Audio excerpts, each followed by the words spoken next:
get thrown into darkness first.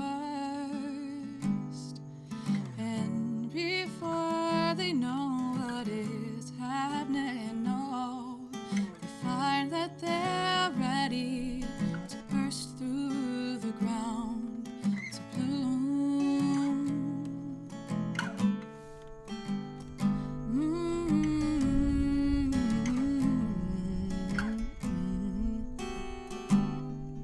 So just think of yourself in that light, 'cause I know you've been raped. No, okay, so touching on influences, Ali and AJ is like the biggest one. Yeah, okay. I've been enamored with them since I was 10. I used to love them. Oh god. And they're coming out with new music and they're my favorite. Yeah, but even their old songs are good. Even my mom's like, yeah, this was like the good Disney stuff. Like, Yeah. she took me to, they were my first concert, like, when I was 10 or 11, San Francisco. Like, I used to take a tennis racket and tie a scarf around it, pretend that was a guitar, and I used to sit and wait for them to come on Radio Disney. Like, I would wait in my room for hours, you guys. Literally, like, I wouldn't do anything else that day. I would just be sitting and waiting, and then they came on, and I would sit and play, and then that was it. And I was like, okay, time to go outside. Like, I was a normal kid who didn't just wait for 3 hours listening to my radio so I could play my tennis racket. But, like, they kind of kickstarted it.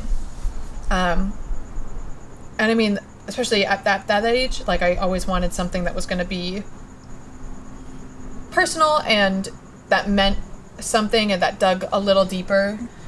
Even at 11, I kind of knew that, like, that's what I wanted to do. Yeah. And I liked the kind of music that they wrote back then, like, that just very, like, it was pop, but it had a little bit of some edge to it, especially for two Disney girls.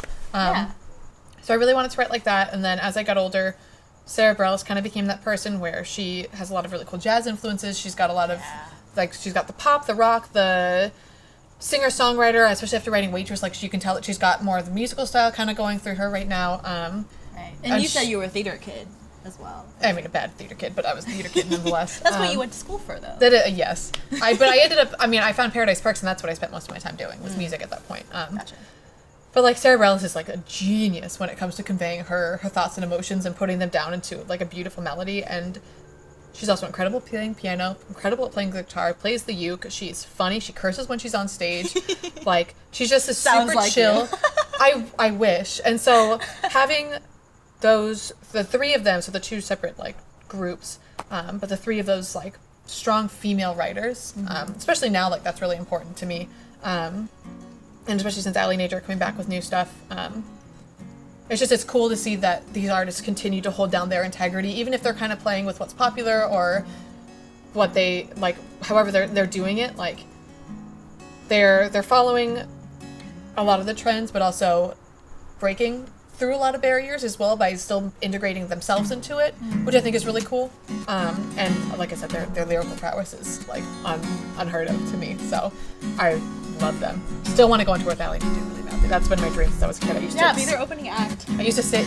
I had a poster of them in my room, and every night, oh, no, please let me go on tour with them. So, putting it out to the universe. You never know. If anybody out there hears me, speak up so I know. If anybody's lonely, sing out, oh, yeah. If anybody's missing someone, an empty space is by your side, oh, just come to me and you know we'll make it through. Come on, you know we'll ride it out. Hey, the night falls on you dark and cold. You got